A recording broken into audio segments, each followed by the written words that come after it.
I have Sprint, so. It's okay. Hey, what's going on, people? I'm here with Melanie. Hello, everyone. We were here on her channel. We were just talking about race. There was some things that she wanted to express. There's some things I wanted to express. There's so much to talk about. We could be here for like hours talking about this. I mean, we won't be here for hours, but we'll be here for now. What are some of the things that you wanted to express about racism? Because we talked about a lot. We talked about white privilege, Black Lives Matter. We talked about basically, you know, different things that you've experienced, different ways that I experienced, what we could do to actually combat the situation. Thank you for anybody that may or may not come into the live stream. I don't know if folks are asleep right now. I mean, what time? It's like Sunday night. It's like, oh, it's almost 10 o'clock. Yeah, so that's why you ain't got to worry about it. I know this is your first live stream or whatever. This is like nerve-wracking because I usually edit stuff out and like I can't say something and then not be able to edit it out. Or like, look at my nails. I would edit that out. Like, don't look at my nails. I mean, as long as you know it's like cursing and nothing like that, we good. True. You know, but I mean, what did you want to express on your other video that we did? Like, what do you want to talk about? There's so much, because I talked about, okay, the main most important thing is about white privilege, and it's like such a sensitive thing for white people to be like, I'm privileged, but it does exist. Like, if you are a white person, there is a certain, you're going to be treated differently whether or not you notice it and whether or not you want to admit it. It does happen, and I think it's important for people to be a little more aware of what's going on around you. I'm pretty much like repeating what I said in my video, but it's okay. No, it's all right. It's all right. They didn't hear this. They didn't hear this. There's certain times where in my life where I've seen situations that I've been in and I've noticed, like say I'm waiting for a taxi on the street and there's like a black couple in front of me and there's a black guy in front of me and I'm behind them and I raise my arm and I know they're waiting too.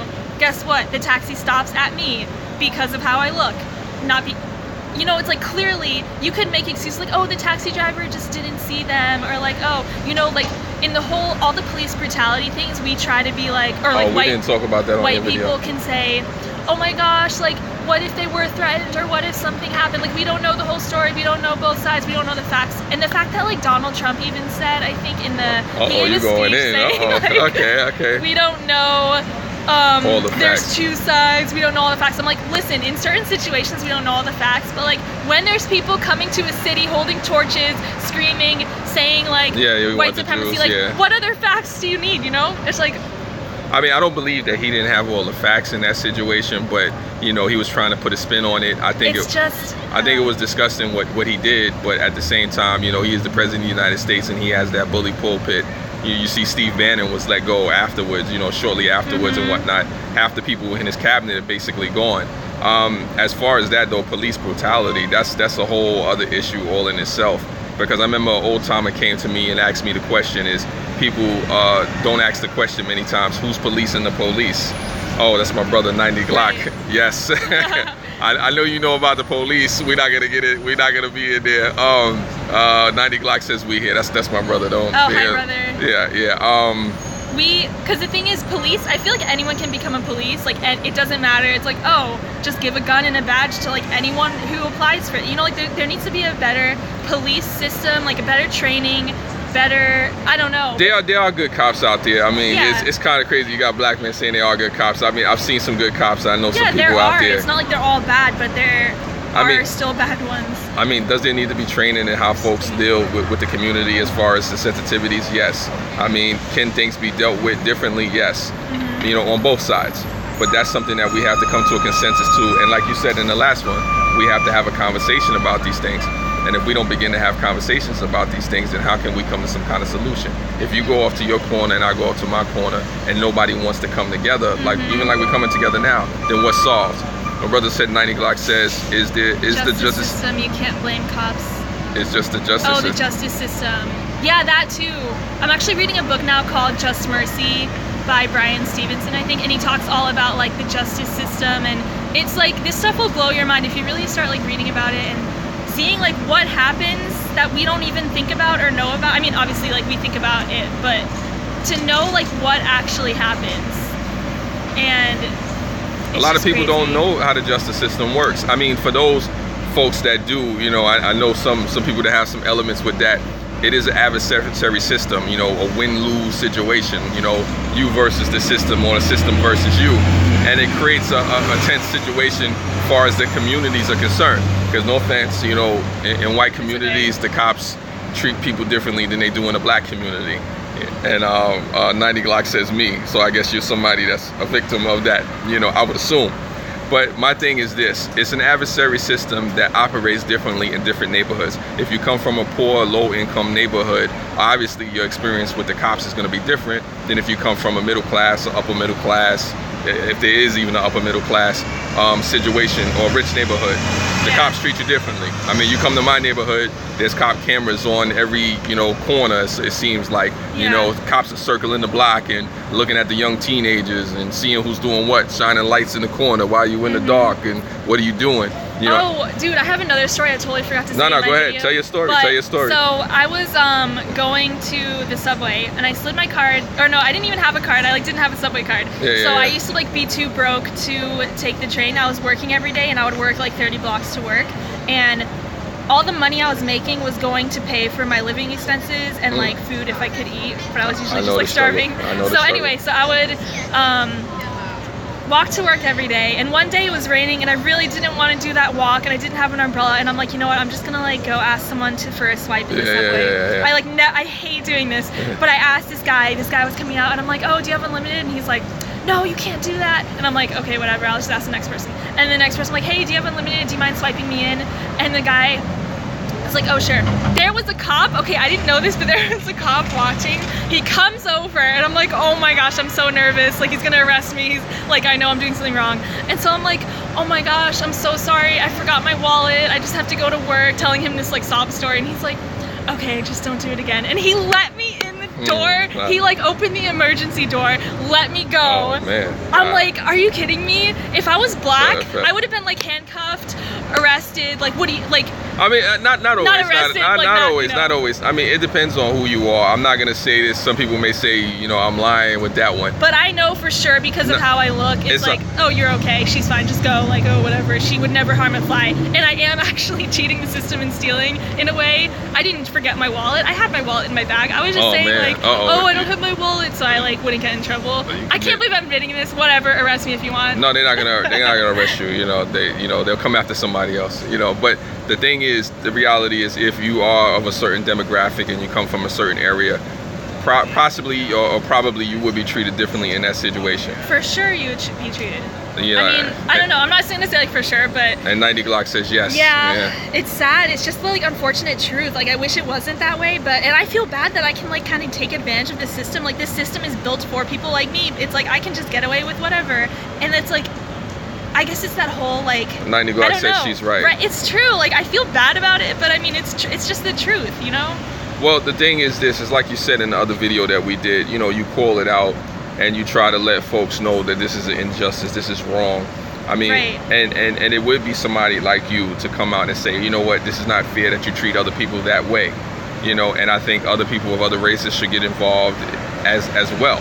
If you stand united in a particular situation, then it's more voices, and it's not just, okay, this is one community saying that this is wrong.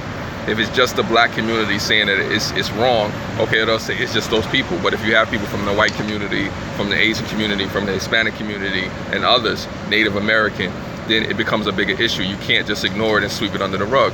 But a lot of times we're allowed to do that, and it happens that way, so yeah.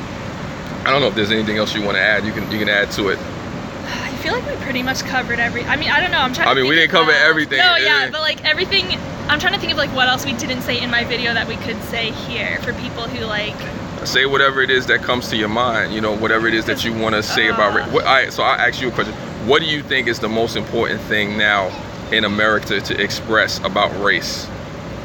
Well, I think we should express that it does exist. You know what I was saying? It's we need to express that it is here and it's alive and well. Unfortunately, it's still here, and we should call it out for what it is. And we shouldn't just sit around and be angry about it, because I feel too many people sit around and I'm so mad, everything sucks, America's horrible. But okay, say that it's bad, but also do whatever you can to fix the problem in your own life.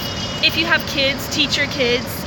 Don't raise them to be racist. Some people literally raise their kids to be racist. They'll be but there's some people that's gonna take issue with that. I know there's some people say just raise your kids. Some people are gonna say it's not that simple.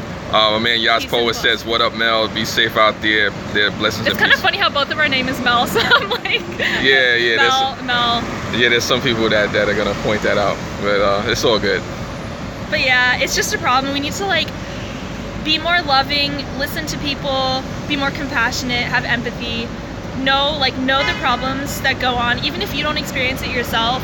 Talk to someone who does experience things. Like, I always talk to friends who, I'm like, what, like, growing up, you know, like, if you're black, if you're whatever, like, race you are, it's like, how has your experience, I love to just get people's stories and be like, what has happened to you that I might not know about? And it's like, stuff will blow your mind of, like, how people are mistreated, that, like, I grew up never having to really worry about anything. It's like, I just lived my life like la-di-da, everything's fine. But then when you get older and you start seeing things happen and you start talking to people and you realize what goes on in the world, it's just, it sucks, but it's the truth, and we can't just ignore the truth. Like, the truth is I hate to say it, there's a lot of people out there ignoring the truth. I mean, I don't want to... Well, people still do, like, because they don't want to worry about it. That's the thing. It's like, it's uncomfortable. People, like, even...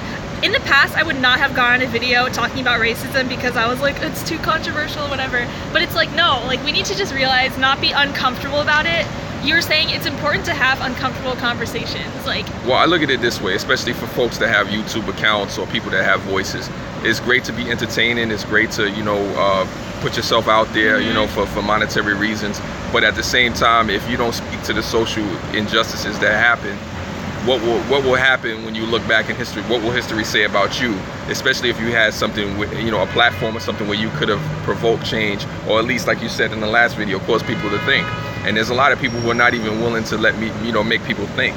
If you have a voice, it's like, use it. If you have a chance to speak for the people that are not being heard, speak. If you can do something even more than that, then be willing to get your hands dirty or get involved. You know, and I think it's a lot of people who sit to the sidelines waiting for it to go away.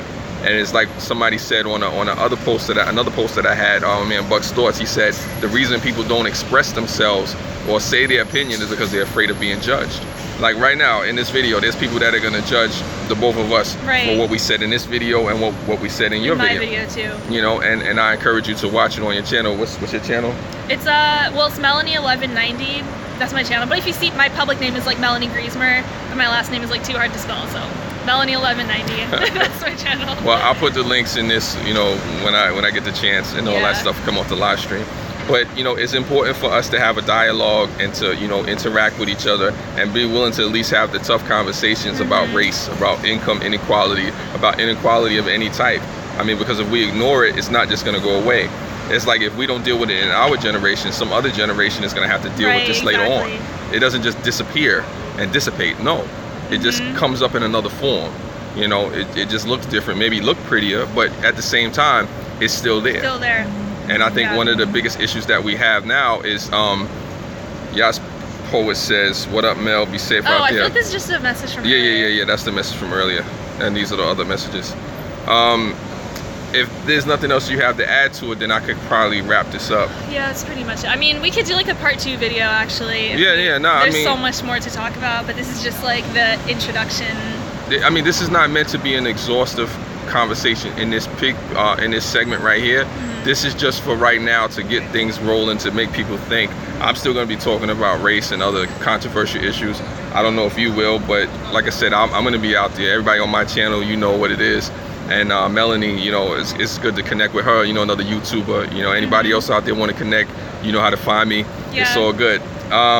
If there's nothing else to say, then we can end it at there. Yeah, that's pretty much it. You did good for your first live stream. Yeah, my first live stream. I'll give you that. All right.